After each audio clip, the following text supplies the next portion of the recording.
Retro ஆன்மீக மக்கள் அனைவருக்குமே பிரம்மசக்தி சித்தர் வாக்கு பாலச்சித்தர் பாலஜனா சிறந்த நல் வணக்கங்களை தெரிவித்துக் கொள்கிறேன். இன்று நாம் என்ன பார்க்க போறோம் அப்படின்னு மார்கழி மாத பலன்கள்.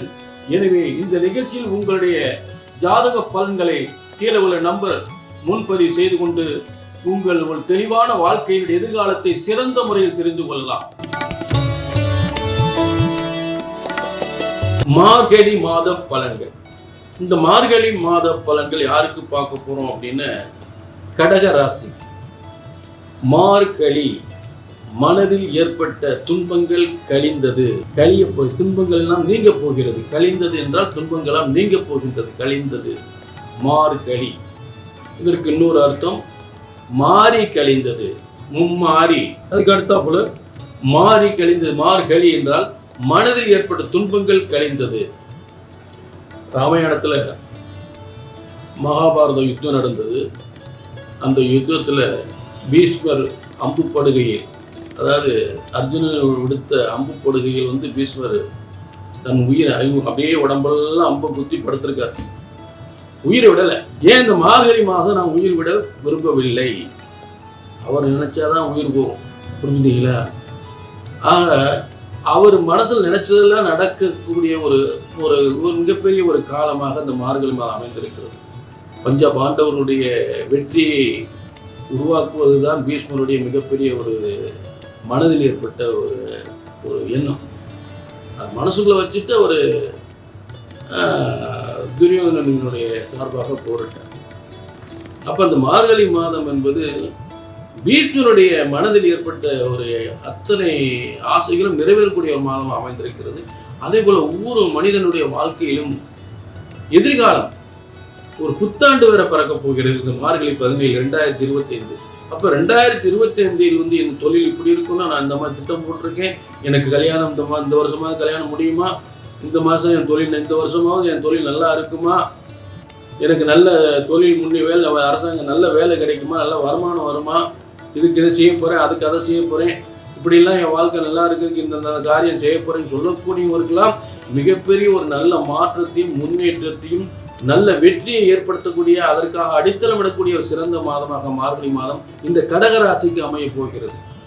ஏன்னா கடகராசிக்காரவங்க நினைக்கிறதெல்லாம் நடக்கக்கூடிய அளவுக்கு இன்னைக்கு கடகராசியில் ஒரு கிரகம் உட்கார்ந்துருக்கு. அது என்ன? கடகராசிக்கு 5ஆம் அதிபதி 10ஆம் அதிபதி என்று சொல்லக்கூடிய செவ்வாய் கடகராசியில் இருப்பது, கடகராசி என்னென்ன காரியம் அவங்க எல்லாம் நினைக்கிறாங்களோ அது போல மிகப்பெரிய வெற்றி அடையும், நல்ல முன்னேற்றம் பெறும். புரிஞ்சுட்டீங்களா? அந்த மார்கழி 16, அதாவது மார்கழி மாசம் 16/12/2024 மார்கழி பிறக்குது. இந்த மார்கழி முடியக்கூடிய மாதம் என்னன்னு கேட்டீங்கன்னா 2025 13ஆம் தேதி 13/1/2025 இந்த மார்கழி முடியுது 2025. அப்ப கடகராசிக்கு இந்த மார்கழி 17ஆம் தேதி புத்தாண்டு பிறக்குது. கடகராசிக்கு மட்டும் எல்லாருக்கும் பிறக்குது. ஆனா கடகராசிக்காரன் ஒரு திட்டம் போட்டிருப்பாங்க, இந்த 2025 இதை செஞ்சே தீரணும், இந்த மாதிரி ஒரு தொழில் பண்ணியே ஆகணும், உலகமே பார்க்கக்கூடிய அளவுக்கு நான் முன்னேற்றம் இருக்கணும், சாதிக்கணும் இதை அப்படின்னு நினைக்கக்கூடியவங்களை மிகப்பெரிய ஒரு ஏற்கனவே நினைச்சதை பூரா சாதிக்கக்கூடியவர்கள் தான் கடகராசிக்காரன். நினைச்ச சாதிக்க விடவே மாட்டாங்க. மனசுல என்ன நினைக்கிறேன் அந்த காரியத்தை சாதிக்கணும். சாதிக்கலைன்னா ஓய்வே இருக்காது, அவங்களுக்கு ஓய்வு இருக்காது, உறக்கம் இருக்காது, நினைச்சதை சாதிக்கணும். அந்த சாதிக்கக்கூடிய ஒரு சிறந்த ஒரு முன்னேற்றம் 2025 ஏற்பட போகிறது. அந்த 2025 கடகராசி உண்மையிலே மிகப்பெரிய ஒரு மாற்றமான ஒரு காலமாக, அதைத்தான் இந்த மார்கழி மாதம். மார்கழி மனதில் ஏற்பட்ட துன்பங்கள் கழிகிறது, முன்னேற்றத்திற்கான நல்ல வழிகளை ஏற்பட போகின்ற ஒரு சிறந்த மாதமாக அமையப் போகிறது இந்த கடகராசி. 16/12/2024 பிறக்கின்ற மார்கழி மாதம் 2025 13/1/2025 இந்த மார்கழி மாதம் புத்தாண்டில் முடிவடைகிறது. இப்ப இந்த மார்கழியில துன்பங்கள் கழிந்து நல்ல மாற்றம் முன்னேற்றத்திற்கான நல்ல வழிகளை ஏற்படுத்தக்கூடிய அந்த புத்தாண்டில் இந்த மார்கழி மாதம் நமக்கு முடிவடைகிறது.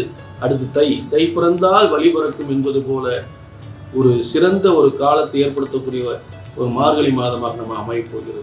தேவாதி தேவர்கள் எல்லாம் பூமிக்கு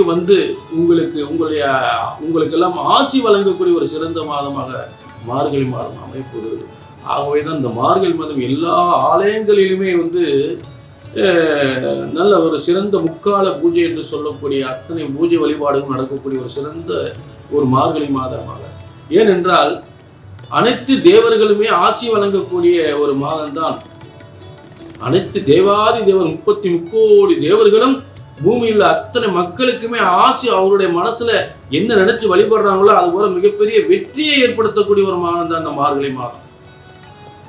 அப்ப இந்த மார்கழி மாதத்தில் நீங்கள் உங்களுடைய எந்த ஆலயத்திற்கு, உங்கள் மனதில் பிடித்த ஆலயம், இங்கே நான் சொல்லக்கூடியது கடகராசிக்கு முருகன் ஆலயம் வழிபடலாம், பெருமாள் ஆலயத்தை வழிபடலாம். அப்ப அந்த ஆலயங்கள் சென்று வழிபடும் பொழுது விளையாட்டு குலதெய்வம், ஆக இங்கிருந்து சொல்லக்கூடியது முருகன் ஆலயத்தையும் பெருமாள் ஆலயத்தையும் வழிபடும் பொழுது நிச்சயமாக உங்கள் வாழ்க்கையில் மிகப்பெரிய வெற்றியை ஏற்படுத்தும்.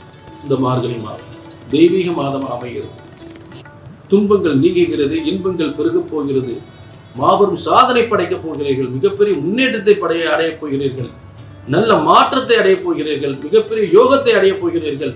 பொன் பொருள் செல்வங்கள் கொட்டி தருகின்ற யோகமாக அமையப் போகிறது இந்த எதிர்காலத்தில். அதற்கான மார்கழி மாதம் அமையப் போகிறது. யோகாதிபதி என்று சொல்லக்கூடியவன் கடகராசியில் இருக்கும் பொழுது யோகாதிபதி திடீர் அதிர்ஷ்டத்தை தரக்கூடியவன் சொல்வார்.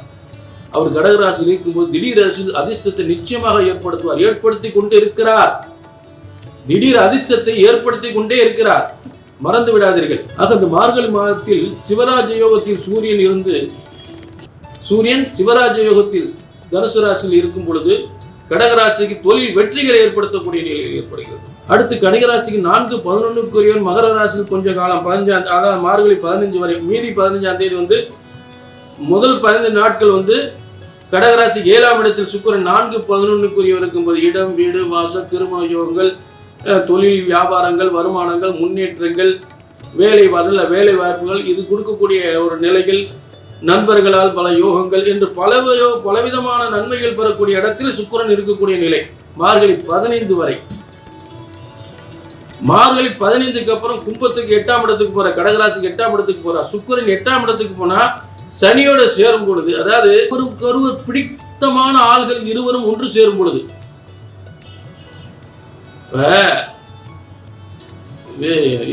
செய்யற வேலையை ஒண்ணுமே சரியில்லை, இவனை கொண்டு வந்து என் கூட வேலைக்கு போட்டிருக்கீங்க, ஒன்றும் சரியில்லையே, செய்யறதே எனக்கு சுத்தமாக பிடிக்காது, இவன் கூட நான் அப்படி வேலை பார்க்கறது அப்படின்னு சில பேர் வேதனைப்பட்ட காலம்லாம் இருக்கு இல்லையா, அந்த மாதிரி பண்ணுவாங்க. ஆனால் சனி பகவானுக்கு பிடித்தமான ஆள் சுக்கிரன். அப்ப 2 திறமையானவர்கள் ஒன்று சேரும் பொழுது கடகராசிக்கு மிகப்பெரிய வெற்றி ஏற்படுத்தும், மிகப்பெரிய முன்னேற்றத்தை ஏற்படுத்தும், அதுல மாற்றமே இல்லை. இதுதான் மார்கழி மாதத்தில் ஒரு வித்தியாசமான பலன்கள். அப்ப வாகன யோகங்கள், சொத்து யோகங்கள், வாகன ஷோரூம் வச்சிருக்கிறவங்களுக்குலாம் பார்த்து திடீர்னு நிறைய வாகன விற்பனைகளை ஆகும். டிபார்ட்மெண்டல் ஸ்டோர், உணவுப் பொருள் சம்பந்தப்பட்ட தொழில்கள், இதெல்லாம் லட்சக்கணக்கு கோடிக்கணக்காக சம்பாதிக்கக்கூடிய வாய்ப்பை ஏற்படுத்தும். ஏன்னா இந்த புத்தாண்டு வேற மார்கழி 17ஆம் தேதி, மார்கழி 17ஆம் தேதி 2025 புத்தாண்டு பிறக்கிறது. இந்த புத்தாண்டு பிறக்கும் போதெல்லாம் பார்த்தீங்கன்னா நிறைய தொழில் கார் ஷோரூம் வச்சாலும் சரி, எந்த ஒரு டிபார்ட்மெண்ட் ஸ்டோர் வச்சாலும் சரி, டெக்ஸ்டைல் சம்பந்தப்பட்ட தொழில்கள் பண்ணாலும் சரி, அத்தனை தொழில்களுமே இந்த மார்கழி 17க்கு அப்புறம் மிகப்பெரிய முன்னேற்றத்தை ஏற்படுத்தும். ஏன் மார்கழி 17 புத்தாண்டு 2025. ஆக இப்படிப்பட்ட சிறப்பு அம்சங்கள் கடகராசிக்கு இந்த மார்கழி மாதம். கழிந்தது, என்ன கழிந்தது? சோதனைகள், வேதனைகள் எல்லாம் கழிந்து ஓட போகிறது. மிகப்பெரிய ஒரு மாற்றங்கள், முன்னேற்றங்கள் நம்மை முடுக்கிவிட்டு, நம்ம தொழில் முன்னேற்றத்தை முடுக்கிவிட போகிறது. ஆச்சரியப்படக்கூடிய யோகங்களை ஏற்படுத்த போகிறது. ஆக மார்கழி மாதம் உறுதியாக கடகராசிக்கு நல்ல யோகத்தை ஏற்படுத்தும், அதுல சந்தேகமே இல்லை. ஏன்னா அடுத்தடுத்து உங்களுக்கு நிறைய விஷயங்கள் இருக்கு, அடுத்து பலன்களை பார்ப்போம். மார்கழி நிறைய கடகராசிக்கு பார்த்தீங்கன்னா அஷ்டமத்து ஒண்ணுமே செய்ய போறோம். அதை அடிக்கடி நான் சொல்லிட்டே இருக்கேன். நிறைய பேர் எனக்கு அது சரியில்லை, இது சரியில்லை, நடக்கல அப்படின்னா உங்க தனிப்பட்ட ஜாதகம் சரியில்லை. நீங்க ஒன்றும் நல்ல தொழில் கிடைக்கும், தொழில் சரியா ஓட மாட்டேங்குது, நல்ல வேலை கிடைக்க மாட்டேங்குது, நல்ல தொழில் ஓட மாட்டேங்குது, தொழில் நாளுக்கு நாள் ரொம்ப மோசமாக போயிருக்கு, நல்ல வேலை கிடைக்க மாட்டேங்குது, கல்யாணம் முடிக்க மாட்டேங்குது, கல்யாணம் முடிஞ்சு குழந்தை இல்லை, வீட்டில் ஒரே பிரச்சனை, அமைதி போச்சு, சந்தோஷம் போச்சு, இப்படிப்பட்ட பிரச்சனைகள் ஏதாவது தொடர்ந்து இருந்துச்சுன்னா உங்க தனிப்பட்ட ஜாதகம் சரியில்லை. ஏன்னா இங்கே சொல்லக்கூடிய பலன்கள் எல்லாமே நல்லா இருக்கு கடகராசிக்கு. தொடர்ந்து பல வேதனைகள் சோதனைகள் நடந்தால் உங்கள் ஜாதகத்தில் நீண்ட நாள் ஒரு தசாபுத்தி மோசமான தசாபுத்திகள் நடந்தது. உதாரணத்துக்கு ராகு திசை எடுத்துங்க, 18 வருஷம் நடக்கும். இந்த 18 வருஷம் ராகு திசையில் எத்தனை குரு பேச்சு நல்லா இருந்தாலும் உங்களுக்கு நல்ல பலன் கிடைக்காது.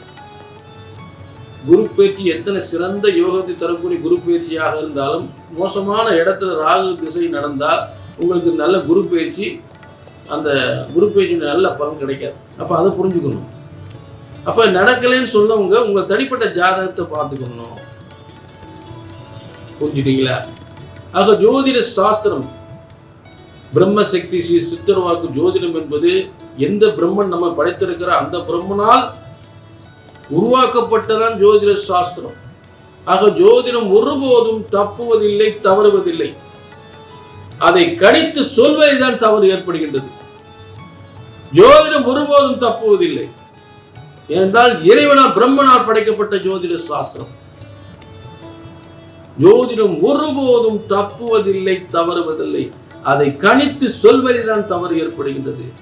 ஆக உங்கள் பிரச்சனை எதுவாக இருந்தாலும் சரி, இங்கே பிரம்மசக்தி சித்தர் வாக்கு ஜோதிடம் முறைப்படி எல்லாமே சரியாக நடக்கக்கூடிய முறையில் கணித்து உங்களுக்கு பலன்கள் வழங்கப்படுகின்றன. ஆக யாரும் கவலைப்பட வேண்டிய அவசியமே இல்லை. அது நடக்கல, இது நடக்கல அப்படின்னு கவலைப்பட வேண்டிய அவசியம் இல்லை. எந்த பிரச்சனைக்காக ஜாதகத்தை கையில் எடுக்கிறீங்களோ, என்ன பார்த்து நடக்கல அப்படின்ற வார்த்தையே வரக்கூடாது. ஒரு முறை ஜாதகம் அப்படி கையில தூக்கியாச்சு, நான் சொன்னது நடக்கும், நடந்தே ஆகும், நடந்தே தீரும். இதுதான் இந்த பிரம்மசக்தி சித்தர் வாக்கு ஜோதிடத்தின் மூலம் நான் தருகின்ற உறுதியான உத்தரவாதம். ஆக எல்லாருக்கும் நல்லது நடக்க வேண்டும். மீண்டும் ஒரு நல்ல நிகழ்ச்சியில் சந்திக்கும் வரை எல்லாரும் வாழ்க வளமுடன். நன்றி, வணக்கம்.